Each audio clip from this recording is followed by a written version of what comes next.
هي بقى اهميه ان انا اعرف اصلا نفسي. زي ما قلنا، لو انت واحده صاحبتك جديده عليكي او واحده زميلتك، خلينا نقول زميلتك، معاكي بقى في المدرسه، معاكي في الجامعه، معاكي في الشغل، انت ما تعاملتيش معاها كفايه، عمرك ما هتقولي ان انت بتحبيها.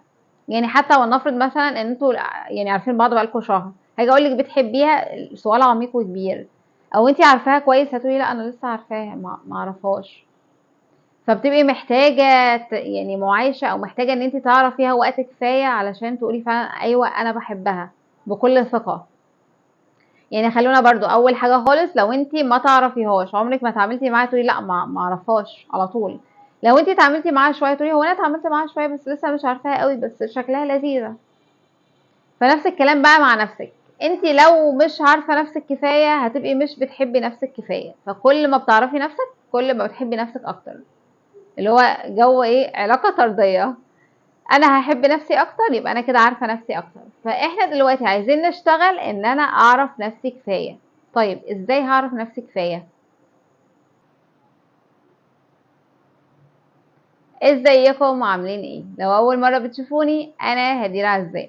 هكلمكم النهارده عن موضوع مهم جدا، وهو ازاي تحبي نفسك. بس قبل ما نبدا حلقتنا، ما تنسوش اللايك والشير والسبسكرايب. طبعا مهم جدا ان انت تحبي نفسك. واكيد كتير جدا من اللي بيسمعوني دلوقتي هيقولوا احب نفسي، ما انا اكيد بحب نفسي، هو انا لو مش بحب نفسي هحب مين؟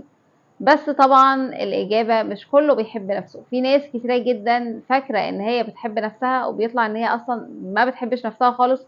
بالعكس، هي شغاله ضد نفسها. يعني لو ليها اصلا حد تاني بيكرهها، مش هيعمل اللي هي بتعمله في نفسها. فاهمين حاجه؟ هنتكلم بقى ده بالتفصيل في سلسلة حب الذات، لأن طبعا الموضوع كبير جدا، ومش يعني اللي هو أكيد مش هيتلخص في كلمتين أو في حلقة يعني. أول حاجة لازم تفهميها إن أنت علشان تكوني بتحبي نفسك، لازم تكوني فاهمة نفسك أو عارفة أنت مين. تعالوا بقى كده نتخيل مثال بسيط جدا. أنا لو جيت أقولك دلوقتي أنت مثلا في يعني ايا كان انت في انهي مرحله عمريه، في بقى ثانوي، في دراسه لسه اصغر من كده، في جامعه، في شغل، وجيت اقول لك هو مثلا فلانه دي بقى زميلتك صاحبتك، يعني اللي هو فاهمه، لسه متعرفين على بعض، يعني لسه في الشغل بقى، في الدراسه، واتيفر انتوا لسه ما تعرفوش بعض قوي. فانا مثلا اقول لك هي مي دي انت بتحبيها، او حتى مي دي كويسه، فانت اصلا ما تعرفيهاش، انت لسه ما تعاملتيش معاها كفايه. فطبيعي هتقولي لي ما اعرفش، انا ما اعرفهاش. يعني انا اول سؤال هساله لك، انت بتحبي كذا، هتقولي لي ما اعرفش، لان انا ما اعرفوش. لكن لو انت عارفاها، اتعاملتي معاها، بقالكوا عشره مع بعض، هتقولي اه بحبها، دي كويسه جدا، او لا ما بحبهاش، يعني احنا مش شبه بعض. فاهمين انا قصدي ايه؟ انت لو عارفه الشخص، هتحكمي على طول سواء بتحبيه او مش بتحبيه. نفس الكلام بقى ده ينطبق عليكي انت.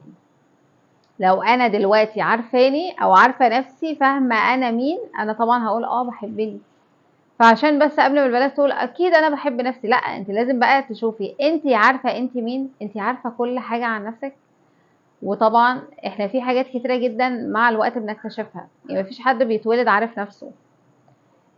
الا لو كان احنا اصلا كل فتره كل واحد شخصيته بتتغير. يعني انت عمرك ما دلوقتي يعني في المرحله اللي انت فيها دلوقتي، لو عدى كده، لو جيتي تفتكري من سنه فاتت، ايه ده انا اتغيرت تماما، ده انا كنت فاكره حاجات وطلعت حاجات تانية خالص. يعني كنت فاكره حاجات عن نفسك، ان انا مثلا بحب كذا وبكره كذا، وطلع العكس تماما. كلنا طبعا مرينا بالتجارب دي. فانا علشان احب نفسي، لازم اكون فاهمه نفسي. طيب ازاي بقى انت ممكن تكوني مش فاهمه نفسك؟ لان برضو طبعا البنات هتقول ما اكيد يعني انا فاهمه نفسي، امال انا لو مش فاهمه نفسي ابقى فاهمه مين؟ ولا مش كله فاهم نفسه ولا حاجه. في اوقات كتيره جدا بتبقي اصلا مش فاهمه نفسك، بدليل ان انت ممكن تكوني مثلا في خروجه مع صحابك، وانت خرجتي، وانت انت اللي عايزه تخرجي، انت اللي عايزه تروحي الخروجه، هو راحه بنفسك. وبتبقي ما يعني تمام كويس ان هما كلموني عشان نخرج سوا، ولما الخروجه بتخلص بترجعي تحسي ان انت متضايقه، تحسي ان انت مش مبسوطه. طب انت خرجتي ليه؟ لو جيتي تحللي الموقف، انت خرجتي ليه؟ ممكن يكون مثلا صحابك دول مش بيحبوكي، صحابك دول بيقعدوا يتنمروا عليكي، ممكن يكون اصلا صحابك دول مش شبهك. يعني ممكن يكون انت من نوع الشخصيه هاديه، بتحبي الناس الهاديه اللي زيك وهم اصلا مش هادين، يعني هم شخصيات بتحب الدوشه، شخصيات اجتماعيه. ممكن تكوني انت انطوائيه شويه او هاديه، يعني حسب الوقت حسب مودك. ممكن يكون هم طول الوقت اجتماعيين 24 ساعه.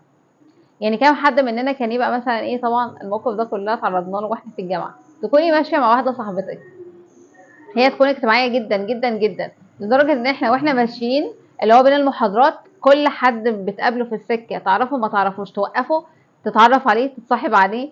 يعرفوا اللي هو يقعدوا يتكلموا ويحكوا عن كل حاجه. ممكن تكون لسه حصلها مشكله اصلا خاصه بيها، واللي هي لسه حكيها لك تمام، بس هي تشوف اي حد تقعد تحكي له وتتكلم وياخدوا تليفونات بعض ويبقوا صحاب ويضربوا صحوبيه.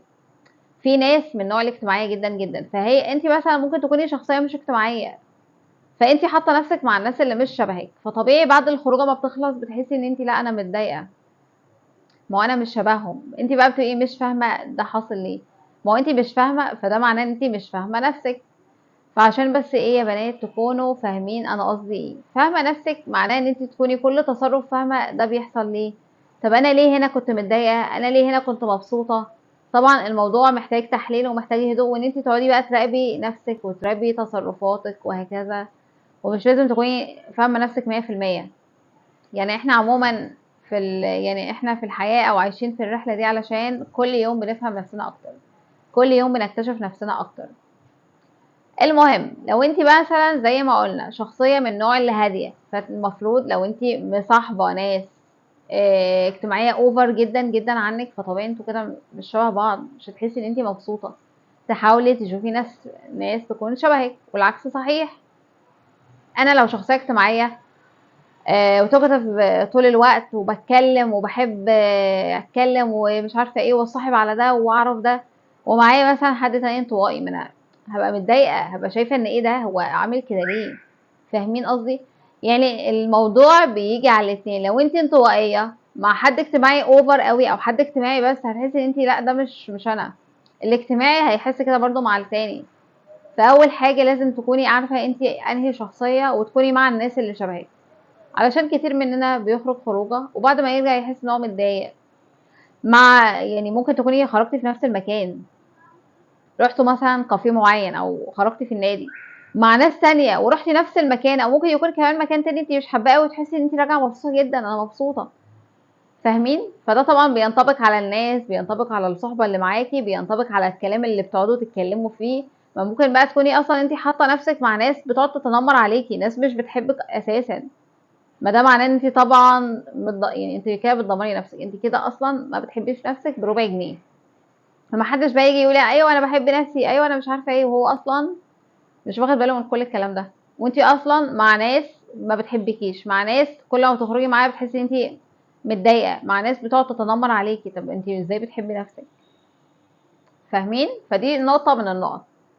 حاجة تانية بقى، أهمية إن أنا أعرف أصلا نفسي. زي ما قلنا لو انتي واحدة صاحبتك جديدة عليكي أو واحدة زميلتك، خلينا نقول زميلتك، معاكي بقى في المدرسة، معاكي في الجامعة، معاكي في الشغل، انتي ما تعاملتيش معاها كفاية، عمرك ما هتقولي ان انتي بتحبيها. يعني حتى ولنفرض مثلا ان انتوا يعني عارفين بعض بقالكوا شهر، هاجي اقول لك بتحبيها، سؤال عميق وكبير. او انتي عارفاها كويس، هتقولي لا انا لسه عارفاها، ما اعرفهاش. فبتبقي محتاجة يعني معايشة، او محتاجة ان انت تعرفيها وقت كفاية علشان تقولي فعلا ايوه انا بحبها بكل ثقة. يعني خلونا برضو اول حاجة خالص، لو انت ما تعرفيهاش عمرك ما اتعاملتي معاها تقولي لا ما اعرفهاش على طول. لو انت اتعاملتي معاها شوية تقولي هو انا اتعاملت معاها شوية بس لسه مش عارفاها قوي، بس شكلها لذيذة. فنفس الكلام بقى مع نفسك، انت لو مش عارفة نفسك كفاية هتبقي مش بتحبي نفسك كفاية، فكل ما بتعرفي نفسك كل ما بتحبي نفسك اكتر. اللي هو جو ايه، علاقة طردية. انا هحب نفسي اكتر يبقى انا كده عارفة نفسي اكتر. فاحنا دلوقتي عايزين نشتغل ان انا اعرف نفسي كفاية. طيب ازاي هعرف نفسي كفاية؟ علشان تعرفي نفسك كفاية لازم تبقي بتسألي نفسك شوية اسئلة، وتجيبي ورقة وقلم وتقعدي كده تسرحي مع نفسك وتقعدي تجاوبي عليها. اول حاجة طبعا لازم تعرفي انت بتحبي ايه. يعني انا لازم اسأل نفسي انا، يعني انا لو انا هدير بتحب ايه. السؤال ده ممكن يبقى صعب شوية، يعني لما بنيجي نسأل حد كده ونزنقه في أسئلة نفسك في ايه، بتحب ايه، ساعات كده بيبقى مش عارف يجاوب قوي. فانتي ممكن بقى تعملي ايه، هاتي صفحة كده قسميها نصين، انا بحب كذا، انا بكره كذا. فانت وانس حددتي انت بتكرهي ايه، هتعرفي بقى اوتوماتيك انت بتحبي ايه، وتجيبي بقى كل حاجه. يعني عشان كده بقول كده، تقعدي تسرحي مع نفسك وتقعدي تجاوبي. يعني مش لازم النهارده، يعني انا مش لازم جبت ورقه وقلم وهشوف النهارده انا بحب ايه فخلاص كده انا فهمت هدير وعرفت هدير بتحب ايه. لا، دي كل يوم هتكتشفي جديد. يعني كل يوم هعرف حاجه جديده، انا حبيت كذا، انا ما بحبش كذا، لان انا كل يوم بتعرض لموقف جديد. فاهمين؟ يعني مثلا ممكن اتعرض لموقف جديد عليا، ايه ده انا طلعت بحب كذا. ممكن بقى تروحي مثلا كافيه جديد خالص عامل اوبشن جديد، العاب جديده مش عارفه ايه، تجربيها. اه انا بحب الالعاب اللي في مثلا الالعاب الورقيه. في العاب تانية ممكن تكون بالكتابة. فانت بقى بتشوفي. انت اصلا ممكن تكوني فاكرة انت ما بتحبيش حاجة عشان انت بس ما جربتيهاش، مجرد بتجربيها تطلعي تكتشفي ايه ده انا مبسوطة، ده انا بحبها. فده اللي انا بتكلم فيه. عشان تحبي نفسك لازم تكوني عارفة كل حاجة عن نفسك، وعشان تعرفي كل حاجة عن نفسك لازم تسألي نفسك انا بحب ايه، انا بكره ايه، بناء عليه اللي بتحبي